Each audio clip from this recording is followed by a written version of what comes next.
الله أكبر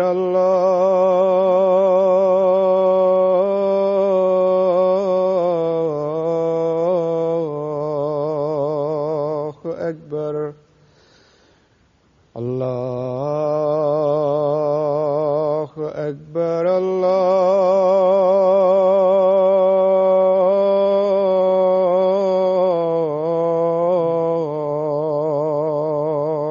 أكبر. أشهد أن لا إله إلا الله. أشهد أن لا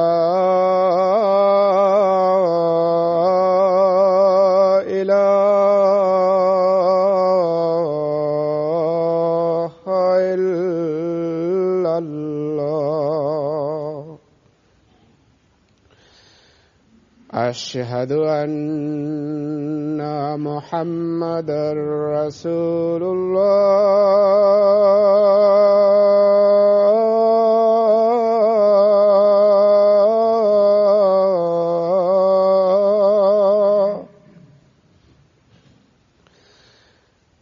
أشهد أن محمدًا رسول الله. حي على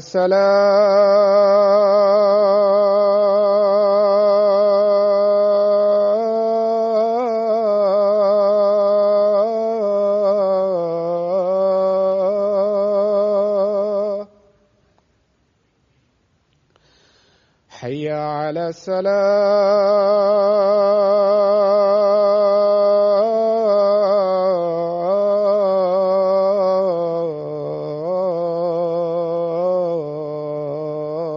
الصلاة. حي على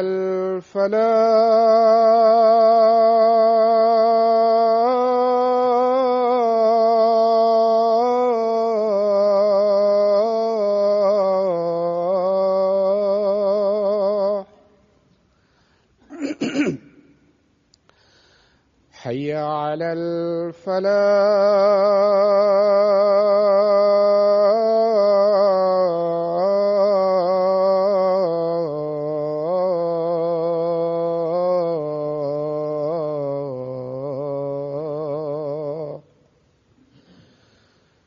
الله أكبر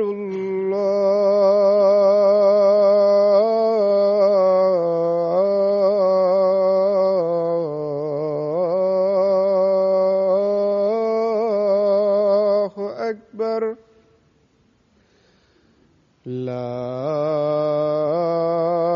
إله إلا الله.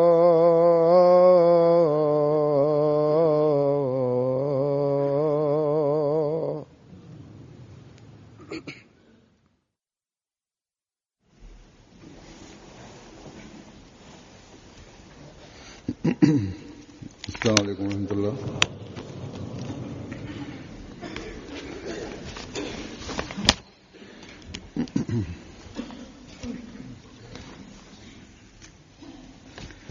أشهد أن لا إله إلا الله وحده لا شريك له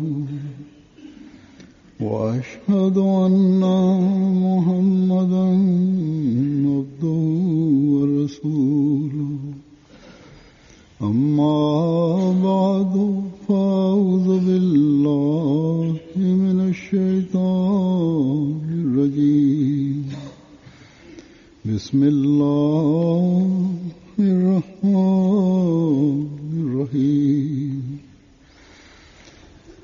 الحمد لله رب العالمين الرحمن الرحيم مالك يوم الدين إياك نعبد وإياك نستعين اهدنا الصراط المستقيم صراط الذين أنعمت عليهم غير المغضوب عليهم ولا الضالين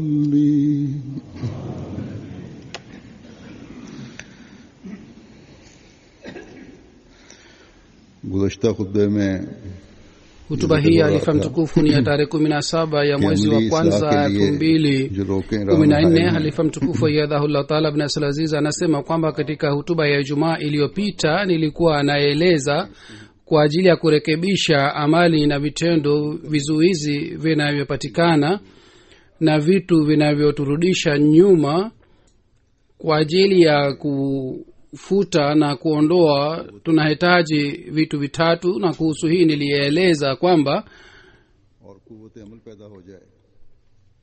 kwanza mtu anatakiwa awe na nia thabiti, na ya pili awe na elimu ya kile kitendo, na vile vile awe na uwezo wa kufanya vitendo. Katika hali hii anaweza kupambana na maovu yanayopatikana katika kufanya vitendo vizuri, kwa sababu vitendo vizuri haviwezi kuvifanywa wakati mtu anakosa nia thabiti na madhubuti, na vile vile hana elimu kuhusu vitendo vizuri na vitendo vibaya,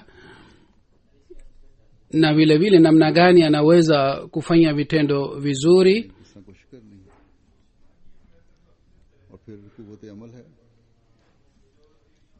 na namna gani anaweza kufanya juhudi kwa ajili ya kujiepusha na vitendo vibaya. Kisha ni amali na kitendo cha mtu, yani hana uwezo kiasi hiki cha kupambana na maovu, basi kuboresha nia na kufuta udhoefu wa elimu, na vile vile kuwa na nguvu na uwezo wa kufanya vitendo ni muhimu sana.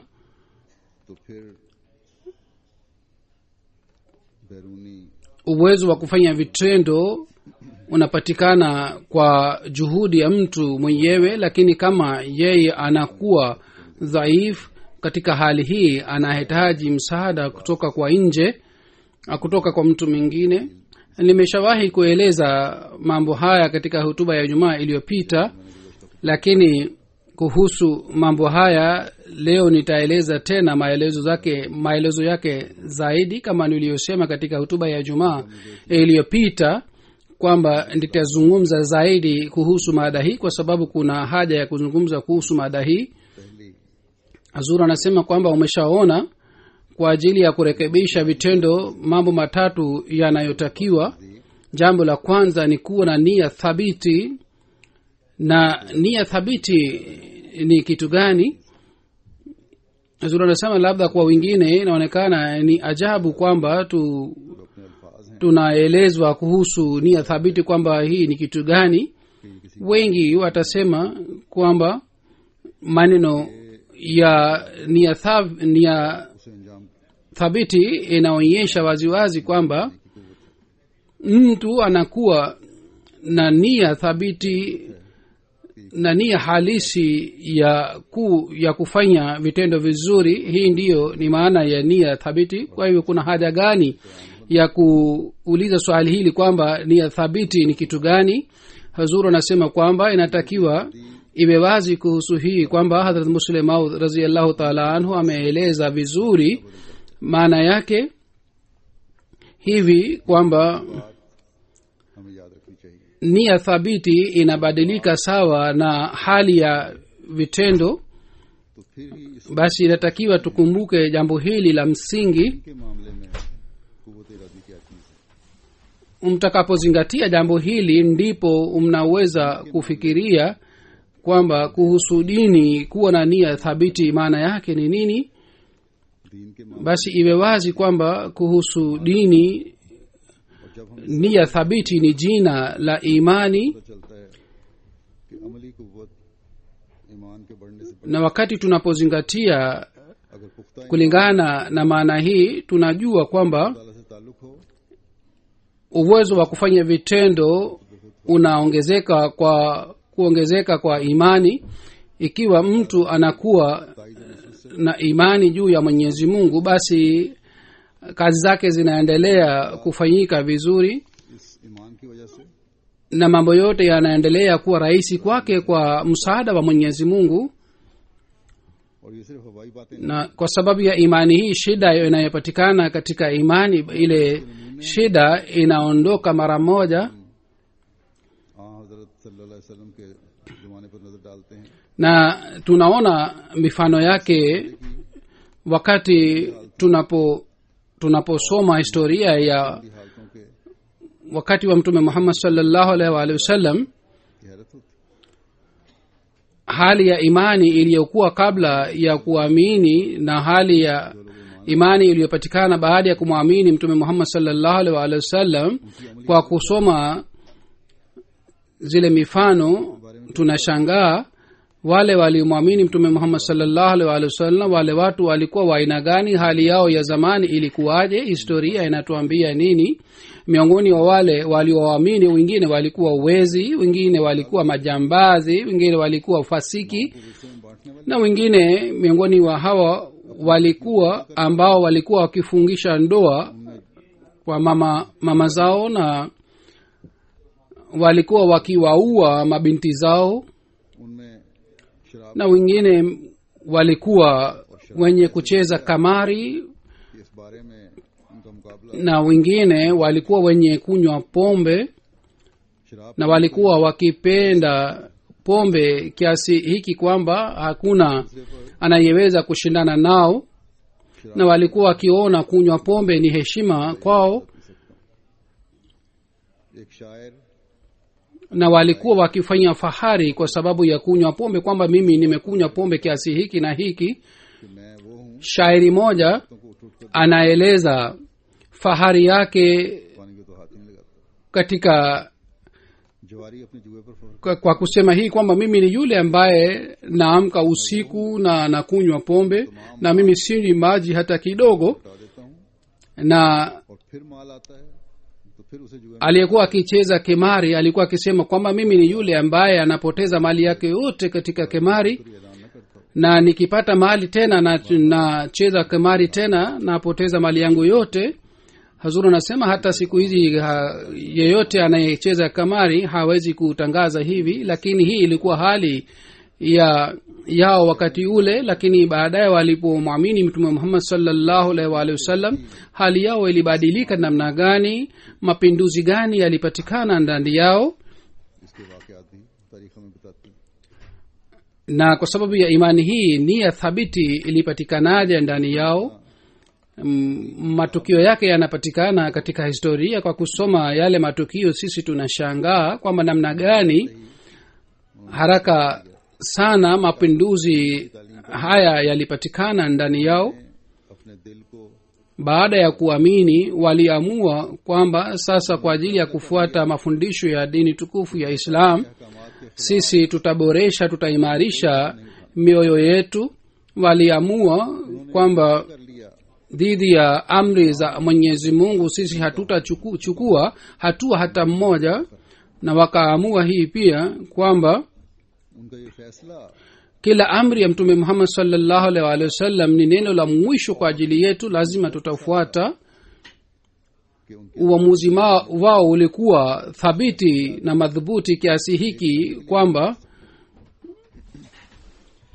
उनके ऐसे हालात बदले udhoefu wa imani yao haikuweza kusimama mbele ya uamuzi wao. Hali yao ilibadilika kiasi hiki kwamba कुव्वत Eradi walikuwa tayari kupambana na hatari ya hali ya juu. उनके अमाल Tena si kwamba walikuwa tayari kupambana na hatari, bali kwa sababu ya nia hii safi walikuwa wanayo. तेज सैलाब Udhoefu uliopatikana katika तेज पानी का rail imani yao ilifutika बहा कर ले जाए। kiasi hiki kama अभी शराब mfuriko किस तरह वो शराब unachukua kijiti kadogo pamoja nao.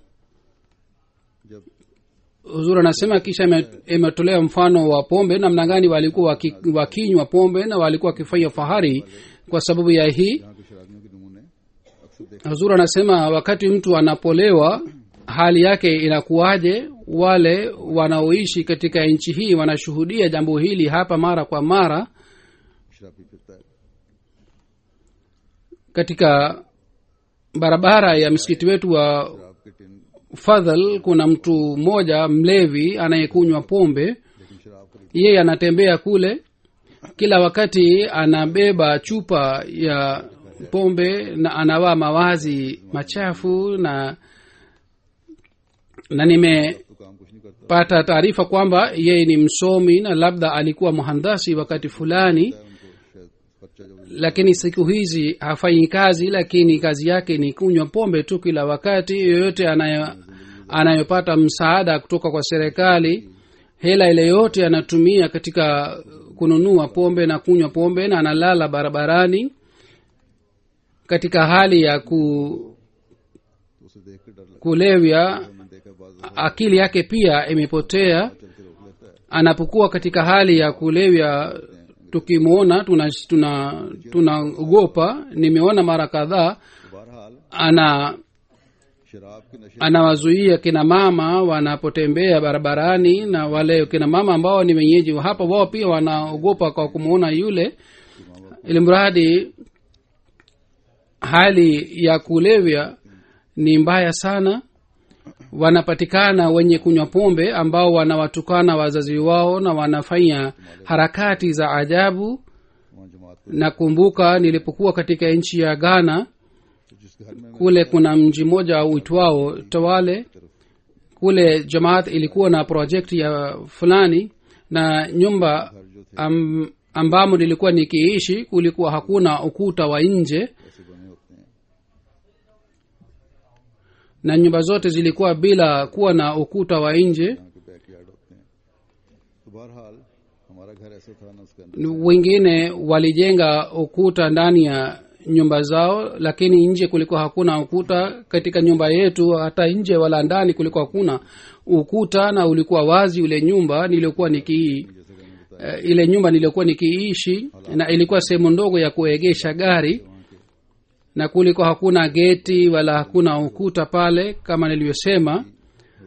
Na hali ya chumi ilikuwa mbaya wakati ule kule. Ikiwa mnaacha kitu chochote nje, basi ilikuwa ikiibiwa, बहरहाल ilikuwa ikichukuliwa na wezi. Hazura anasema hata siku hizi hapa pia watu wameanza kuiba, hata wameanza kuvunja nyumba na kuchukua mali za watu, na ilimradi kule hali ilikuwa mbaya. Na nilikuwa na mlinzi mmoja aliyekuwa akilinda usiku, होता क्योंकि उसके na nilimwambia yule mlinzi kwamba uangalie pickup yangu, ni gari yangu, na tari yake moja iko nje ya ile gari. कि टायर बहुत चोरी होते हैं, इसका ख्याल रखना। तो अक्सर वो Kwa hiyo nilimwambia vizuri yule mlinzi kwamba कि शराब के tairi ya gari inaibiwa sana, kwa hiyo uangalie vizuri. Tyre को Na डालने वक्त mara kadhaa ilitokea hivi kwamba yule mlinzi alikuwa akija बहरहाल amelewa, एक दिन मैंने उसे देखा na kabla ya kuiba ile tairi alikuwa akianguka ardhini yeye mwenyewe. चौकीदार उसने क्या Siku moja lilimwona kwamba alikuwa amelala kifudhifudhi, alikuwa amelewa sana, तो मसलहत का तकाजा यही था कि na ye katika hali hii angewezaje kufanya ulinzi. Alikuwa anazungumza maneno machafu na sikumwambia neno lolote, pengine angesema maneno machafu zaidi. खैर Kesho yake hali yake ilipokuwa nzuri kidogo, उसने अकलमंदी nikamwambia kwamba mimi sikutaki kuwa mlinzi, lakini akaanza kuomba sana, तो नशा कम हो जाए lakini alikuwa hawezi kuacha tabia. Akaanza kunywa pombe kabla ya kuja kazini ili hali yake ya kulevya ipungue wakati anapokuja kazini, फिर वही हालत होनी। ili isijulikane kwamba amekunywa pombe sana. तो कहने का मतलब ये है Lakini baada ya muda mfupi hali yake ile ya kwanza ilirudi tena na akaanza kunywa pombe tena sana. अगले दिन जब उनसे पूछो कि तुम ये कहते रहे Huzur anasema इनकारी हो mradi wangu ni kwamba katika hali ya kulewa mtu hajui anasema nini na afanya nini. Baadaye mkimuuliza kwamba ulisema hivi, lakini anakataa, mimi sikusema hivi, mimi nilikuwa sisemi hivi. तो मुस्लिम होने भी Ilmradi wanakuwa watu wazima, lakini katika hali ya kulewa hawajui wanasema nini. Hadrat Muslim Maud radhiyallahu ta'ala anhu pia ameeleza tukio la mtu mmoja शख्स था ambaye alikutana naye katika treni katika safari moja. Yule mtu alikuwa katika familia yenye heshima sana, labda alikuwa namjua Hadrat Muslim Maud radhiyallahu ta'ala anhu, train के नशे में ऐसी बातें कह रहा था na alikuwa mtoto wa waziri fulani wa Punch. कोई इंसान कह नहीं सकता Katika safari ya treni alikuwa anasema maneno ये शराब जो अगर नशा ambayo mwanadamu katika akili yake hawezi kusema, katika ufahamu wake hawezi kusema. Kwa hiyo Muslima radhiallahu ta'ala anhu amesema kwamba ulevi wa pombe unaweka mpazia katika akili ya mwanadamu na anakuwa kipofu kabisa. Lakini upande mwingine tunapoona mapinduzi जो आह ya masahaba, wale wasikuwa waislamu hawawezi kukubali kwamba mapinduzi haya yalipatikanaje, इस रवायत से मिलता है lakini ilipatikana kwa madhubuti na ya imani, kwa imara wa imani iliyopatikana kwa kumpitia mtume Muhammad sallallahu alaihi wa alihi wasallam. Mfano wake unapatikana hivi: wakati masahaba kadhaa walikuwa wamekaa katika nyumba moja na milango yote ilikuwa imefungwa, na wote walikuwa wakinywa pombe, kwa sababu amri ya kuharamisha pombe ilikuwa bado haijateremka, na kulikuwa hakuna kizuizi katika kunywa pombe. Yeyote alikuwa akinywa sawa na hiari yake. Wale waliokuwa wamekaa pale wakanywa mtungi mmoja wa pombe na wakamaliza, na walikuwa karibu kuanza mtungi mwingine. Katika hali wakasikia sauti moja kutoka kwa nje kwamba mtume Muhammad sallallahu alaihi wasallam amesema, Mwenyezi Mungu ameniamuru kwamba kuanzia leo pombe imeharamishwa kwa ajili ya Waislamu. Wale waliokuwa katika ile nyumba waliposikia sauti hii, na miongoni wa hawa mmoja alikuwepo, alisema kwamba शराब पीने वालों में से ufungue mlango na ufanye utafiti kwamba tangazo hili ni la aina gani. मालूम करने का इरादा कर ही Miongoni wa hawa waliokuwa wakinywa pombe नशे में मखमूर था उसने सोचा alikuwa ananuia kwamba wafanye utafiti kwa sababu gani tangazo hili linafanywa. Lakini mtu mwingine aliyekuwa pale akashika fimbo na akavunja mtungi wa pombe. Mwingine akasema kwamba umefanya nini? Kwanza ungefanya utafiti kwamba tangazo hili maana yake ni nini, na tangazo hili ni kwa ajili ya kina nani. Lakini yeye akasema kwamba kwanza muvunje mitungi ya pombe, kisha baadaye mufanye utafiti kwamba amri hii maana yake ni nini au ni kwa ajili ya nani.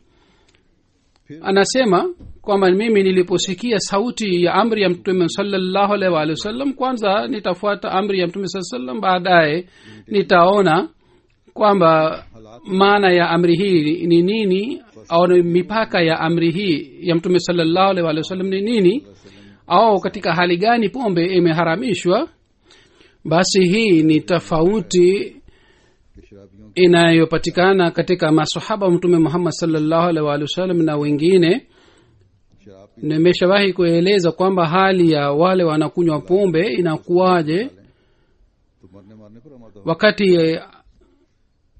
क्लबों और बारों में ऐसे वाक़ anapokunywa pombe. Tukichukua kikombe mbele yake, basi anakuwa tayari kupigana, na hali ya aina hii inapatikana katika vilabu. Hivi karibuni kulikuwa habari kwamba watu wawili पर आमादा हो walipigana katika klabu na alimua mwenzake, bali wanakuwa tayari kuwana. Basi hawa wanakunywa ना जुबान पर काबू pombe, wanaokuwa wamelewa, की परवाह होती है akili yao हाथ पाँव भी गैर haifanyi kazi, हरकत करते हैं wala hawana uwezo juu ya ulimi wao, wala hawajui heshima ya wazazi, na miguu na mikono yao inafanya harakati kinyume na hiari yao. Katika hali ya kulewa hawajali kuhusu kanuni, sheria, wala hawajali kuhusu adhabu watakayopata. Lakini hali ya imani ya masahaba ilikuwa ya aina hii kwamba ilishinda juu ya hali ya ulevi. ऐसे वक्त में Hata walikuwa wameshamaliza mtungi mmoja wa pombe na walikuwa tayari kuanza mtungi mwingine. Katika hali hii wanasikia sauti katika masikio yao kwamba mtume muhammad sallallahu alaihi wa sallam amesema, Mwenyezi Mungu ameniamuru kwamba pombe imeharamishwa kwa ajili ya Waislamu.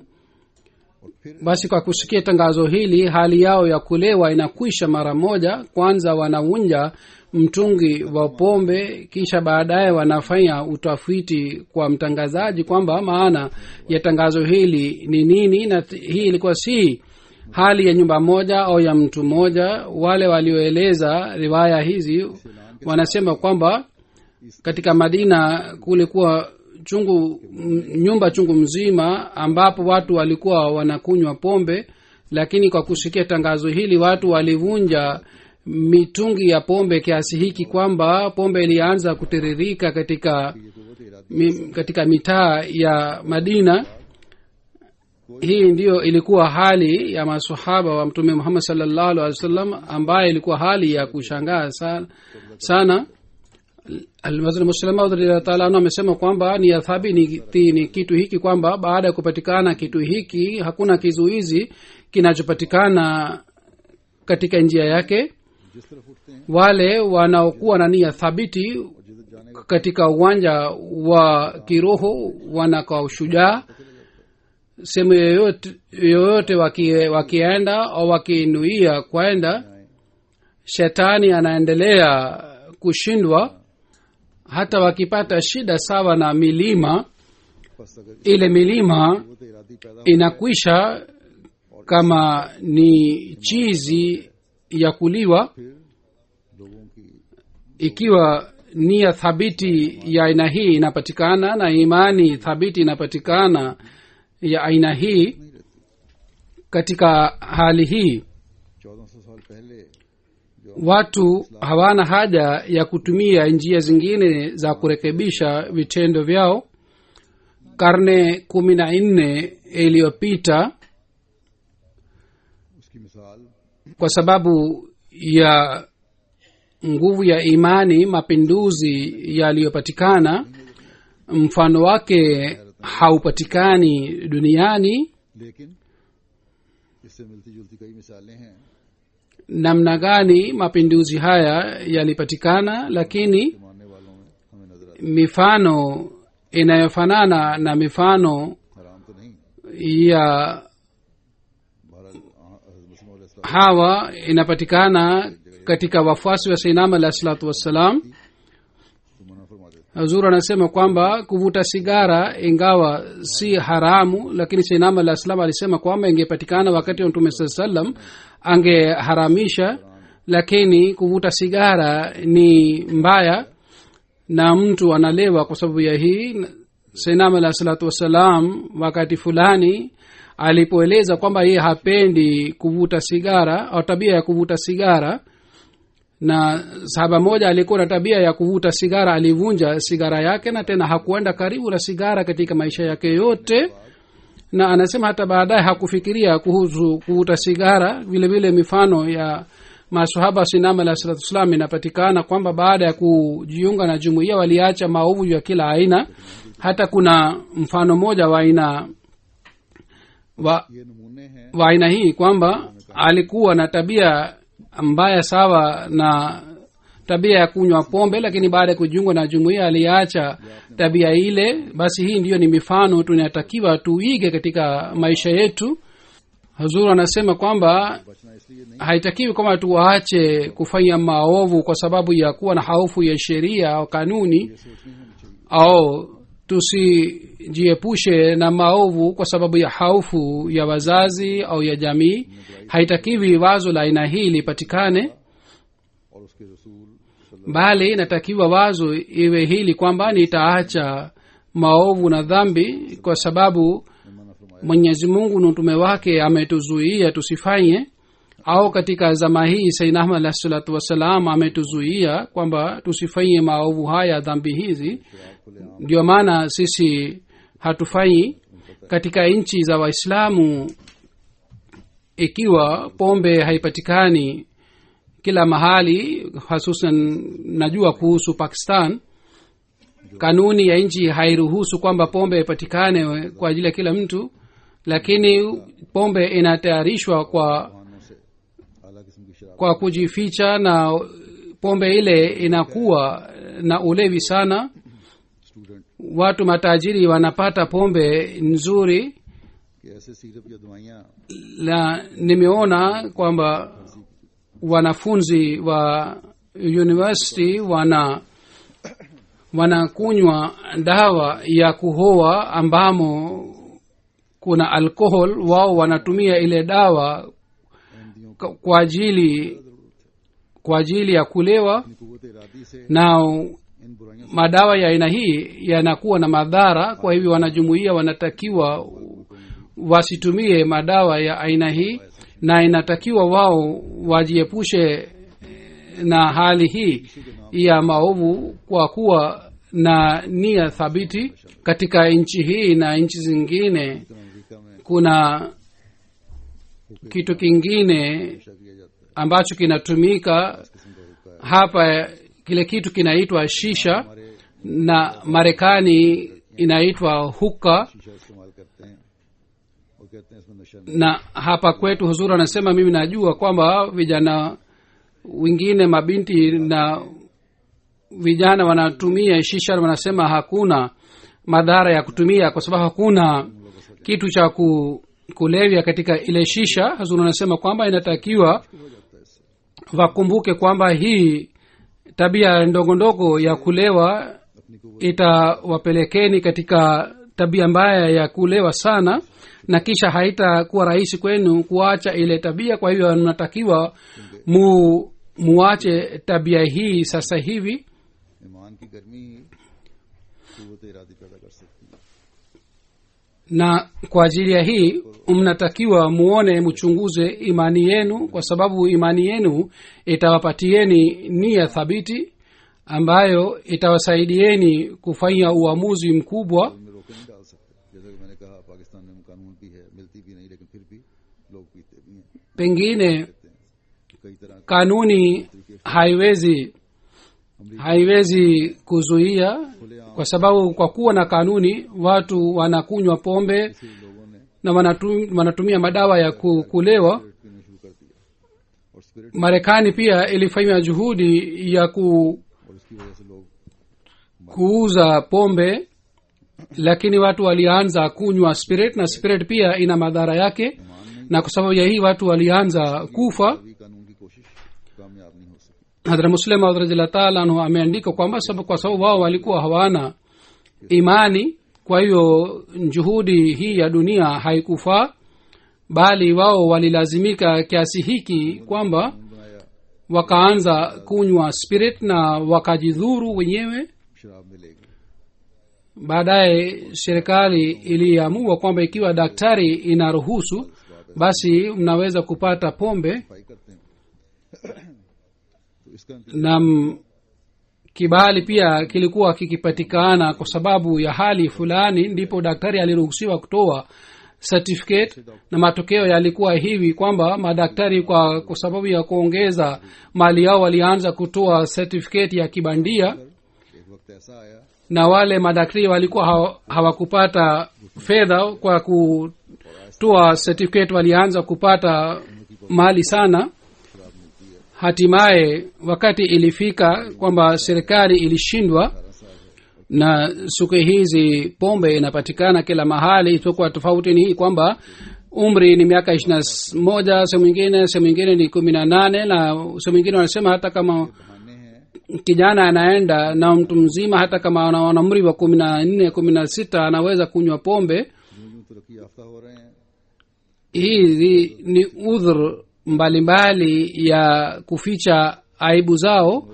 Kadiri wanaendelea kuwa wenye maendeleo, wanaendelea kupitisha kanuni za maovu. Wakati wanaposhindwa, basi wanalainisha kanuni na wanarahisisha kanuni. पाबंद नहीं बल्कि Lakini kwa Mwenyezi Mungu kitu ambacho ni kibaya katika hali zote. अल्लाह के अहकामात का पाबंद Mwenyezi Mungu hafuati ridhaa yetu, bali sisi kwa ajili ya kurekebisha vitendo vyetu tunalazimika kufuata amri zote za Mwenyezi Mungu, आजकल की तरक्की याफ्ता na tutafuata amri za Mwenyezi Mungu wakati hali ya imani yetu pia itakuwa ya hali ya juu. को उजाड़ और जाहिल Dunia hii ya siku hizi ya maendeleo ambayo वो लोग जो थे inayodhani ile taifa ilikuwa bila masomo, wale watu दुनिया में अपने अमाल walishinda झंडा kwa sababu ya imani yao juu ya hali ya ulevi wao. अपने Kisha baadaye झंडा गाड़ कर दुनिया को अपने पीछे चलाया बस ये walipeperusha bendera ya vitendo vyao duniani. Basi inatakiwa iwe wazi kwamba kuhusu dini, kuwa na nia thabiti ni dalili ya kuwa imani thabiti ambayo inaweza kubaki kwa kufanya vitendo vizuri. Pamoja na hii, kama niliyoeleza kwamba kuna kitu kingine ambacho ni kuwa na elimu. दुनियावी मसाइल ये है Kwa hivyo udhoefu unayopatikana kwa sababu ya kutokuwa na elimu, ikiwa mtu ana elimu basi anaweza kufuta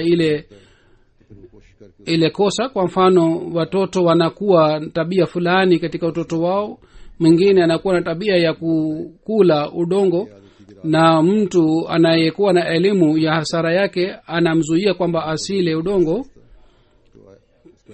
Nakumbuka binti moja alikuwa na tabia ya kuvuta nywele zake usiku, lakini sasa kadri anaendelea kuwa kubwa anaanza kuacha tabia hii kwa sababu ameshapata elimu yake, yani hasara yake ni nini. इसी तरह Kwa hiyo hali hii au tabia hii inakwisha kwa sababu ya kuwa na elimu. अगर उसे अमल के गुनाह Basi vile vile और खुदा ताला की नाराजगी का सही एहसास mtu anayekuwa na hofu ya Mwenyezi Mungu और उसे इस बात पर मजबूर hata kidogo, के गुनाह से बच na akikumbushwa kuhusu ghadhabu ya Mwenyezi Mungu na गुनाह से बच जाता है। फिर तीसरी चीज na akiambiwa kwamba namna gani Mwenyezi Mungu anakasirika kwa sababu ya dhambi, basi yeye anaacha ile dhambi. Na kitu cha tatu kinachozuia kufanya vitendo vizuri ni kitu cha kuwa na uwezo wa kufanya vitendo. Zuri nasema watu wengine labda wanaona kwamba mimi narudia mambo yale yale niliyosema, ingawa narudia mambo haya, lakini mimi naeleza mambo haya kwa kupitia njia mbalimbali ili kila mmoja aelewe vizuri. कुव्वत अमलिया ना होने Basi iwe wazi kwamba kutokuwa na nguvu na uwezo wa kufanya vitendo, एक शख्स में na hii pia ina sababu zake kadhaa. Kwa mfano, sababu moja ni kuwa na tabia ya mtu. वो अमल में कमजोरी Mtu mmoja kwa mfano anakuwa nia safi na anakuwa na elimu, lakini kwa sababu ya tabia yake anaonyesha uvivu wake na udhaifu wake, au labda mtu mmoja anajua kwamba ukaribu na mwenyezi mungu unaweza kupatikana, lakini kwa sababu ya vitu vya dunia और अल्लाह ताला au kwa sababu ya hasara ya dunia महरूम रह जाता anashindwa, है। ऐसे लोगों na kwa sababu ya hii anakosa ukaribu na mwenyezi mungu. को बैरूनी इलाज की जरूरत kwa ajili ya watu wa aina hii, है। ऐसी badala ya kuwa na tiba ya ndani wanahitaji tiba ya nje, से अमल में बेहतरी पैदा हो सकती है जो बैरूनी इलाज किया जाए। kwa sababu इसके लिए kwa sababu ya hii vitendo vinaweza जाए kurekebishwa wakati wanapopewa tiba kwa nje, इस्लाह na kwa ajili ya hii wanahitaji msaada. Wakipata msaada तलाश की जरूरत, mzuri mambo yanaweza kurekebishwa.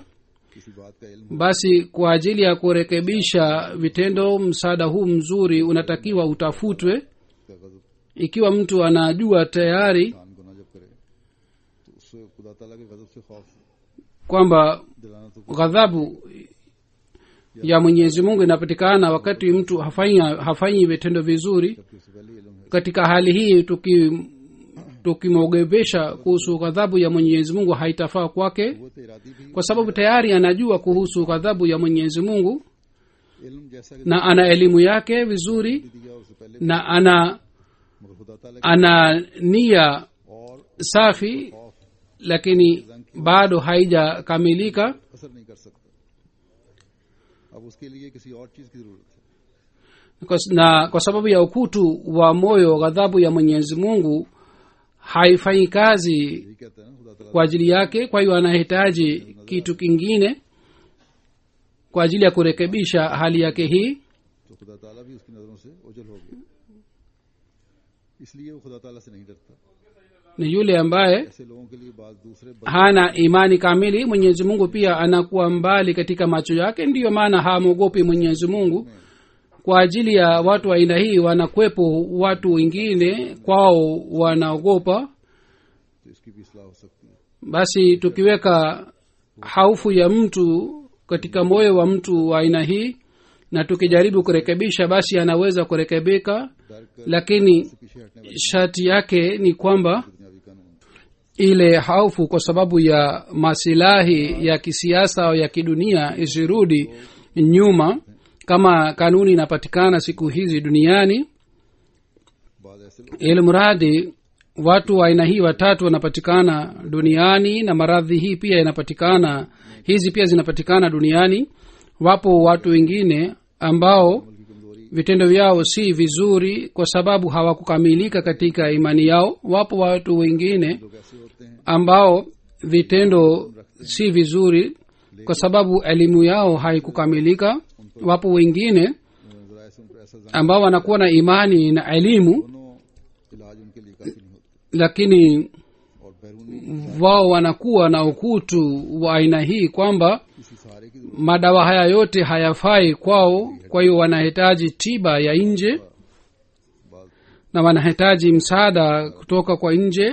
Kwa mfano, mtu akivunja mfupa wake डाली जाती हैं, baadhi wakati kwa kufunga plastari फिर आहिस्ता आहिस्ता हटके inajaribiwa kurekebisha mfupa ule ili mfupa urekebike, के लिए na polepole mfupa unarekebika na plastari inafunguliwa. उसमें इतनी ताकत पैदा कर देता है, Vile vile kwa ajili ya watu kadhaa wanahitaji msaada kwa muda mfupi, गोलियां दूर हो जाती हैं। na polepole msaada ule unatia nguvu ndani yao kiasi hiki kwamba wao wenyewe wanakuwa hodari na हमारे अहदेदार na udhaifu wa vitendo vinaondoka. को दूर करने Kama niliyosema kwamba nidhamu yetu ya jumuiya na viongozi wetu na idara zetu जिनकी कमी है, ziwe njia za kuondoa udhaifu huu, अमली कमजोरी है, lakini ikiwa hao watu wenyewe सकेंगे wanakosa के लिए निजाम के हर हिस्से nia safi na hawana elimu na hawana uwezo wa kufanya vitendo vizuri, hawawezi kuwa msaada kwa wengine. kwa hiyo kila sehemu ya nidhamu ya jumuiya bali kila mwanajumuiya anatakiwa kwa kuchunguza amali zake arekebishe hali yake करने की जरूरत ताकि जमात का हर फर्द na marafiki zake na jamaa zake ambao hawafanyi vitendo vizuri anatakiwa awe msaada kwao ili kila mwanajumuiya apate hali ya imani नमाजों के बाद iliyo juu ili kila mmoja apate ukaribu na mwenyezi mungu atuwezeshe tupate hali hii amin huzur anasema baada ya swala nitaswalisha jeneza moja ghaibu kuna habari ya huzuni kwamba bana arslan sarwar mwana wa muhammad sarwar saheb wa rawalpindi tarehe 14 wa januari aliuawa inna lillahi wa inna ilaihi rajiun na ilitokea hivi tukio hili kwamba hazur anasema kwamba kabla nieleze tukio la kuuawa kwake nieleze kuhusu familia yake babu yake bana muhammad yusuf salsa में alikuwa mwenyeji wa jarawala faisalabad वालदा पैदाइशी अहमदी थी baba na babu wa shahid marehum katika mwaka 1973 alijiunga na jumuiya na mama alikuwa mwanajumuiya kwa kuzaliwa 1984 familia ilihamia mji wa rawalpindi baba wa marehemu katika kiwanda cha kusaga ngano alikuwa supervisor के तालिब इल्म थे इस्लाम na shahid marehemu alizaliwa katika rawalpindi 12 साल थी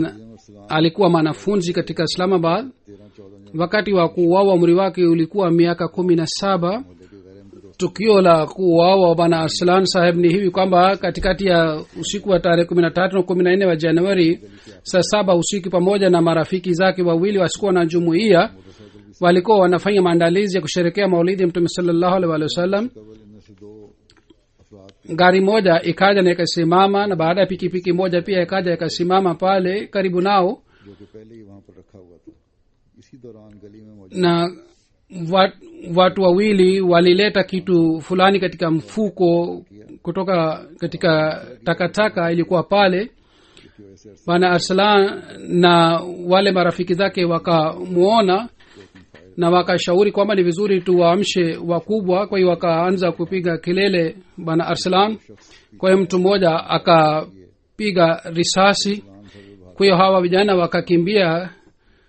na yule mtu akawafuata na wakapiga risasi 3 au 4 na bwana arslan alikuwa katikati ya marafiki zake na kwa kuona alama za risasi inaonekana kwamba wote walipigwa risasi yani bwana arslan na marafiki zake wasiokuwa na jumuiya wao pia लड़के भी गली में मौजूद गाड़ियों के पीछे लेट गए bwana arslan wakati wa kukimbia alipoona nyuma alipigwa risasi katika kichwa chake akaanguka pale pale police अस्पताल करीब ही है वहाँ na wale walikuwa wakipiga risasi walikuja mbele kidogo kisha baadaye walikimbia bwana arslan alipelekwa hospitalini kwa sababu hospitali iko karibu pale madaktari walifanya juhudi lakini madaktari walisema kwamba si rahisi kwamba aweze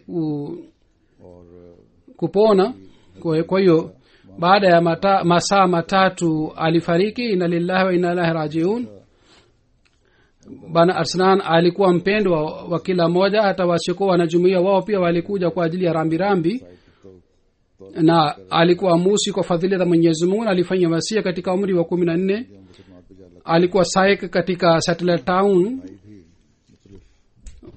जमाती खिदमत na katika tfalul ahmadia pia alitumikia jumuiya कायद साहब जिला रावलपिंडी कहते हैं kaka yake moja pia anayetumikia jumuiya कि तमाम भाई बड़े फाल रुकन हैं kaya sahab zira rawalpindi anasema kwamba दीगर तंजीमी कामों में बढ़ चढ़ कर हिस्सा लेने वाले bana arslan marhum na ndugu zake ni wanajumuiya wazuri wote में आकर na wanashiriki katika kazi zote za jumuiya उनका मामूल murabi sahab rawalpindi ameandika kwamba bana arslan alikuwa akija ofisini kwake na alikuwa akisoma vitabu vya sainam alah salatu wassalam alikuwa akiswali swala kila siku na alikuwa akilia sana katika sala zake na alikuwa akiswali sala ya ijumaa katika iwane tauhid ingawa kuna marufuku pale alikuwa akitoa michango yake bila kukosa kwa fadhili za mwenyezi mungu mwenyezi mungu aiweke roho ya marehemu mahala pema हौसला अता फरमाए।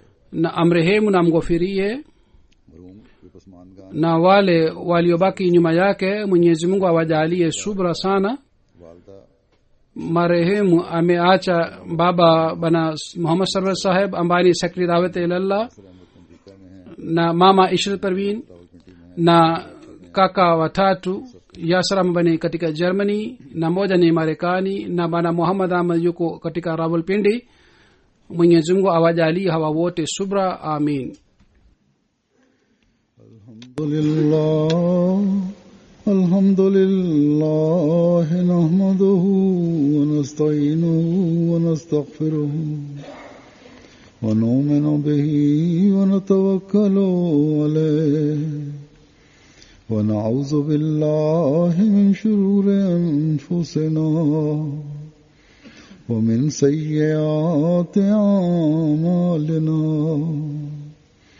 من يهده الله فلا مضل له ومن يضلله فلا هادي له ونشهد أن لا إله إلا الله ونشهد أن محمدا عبده ورسوله عباد الله رحمكم الله إن الله يأمر بالعدل والإحسان وإيتاء ذي القربى وينهى عن الفحشاء والمنكر والبغي يعظكم لعلكم تذكرون اذكروا الله يذكركم وادعوه يستجب لكم ولذكر الله أكبر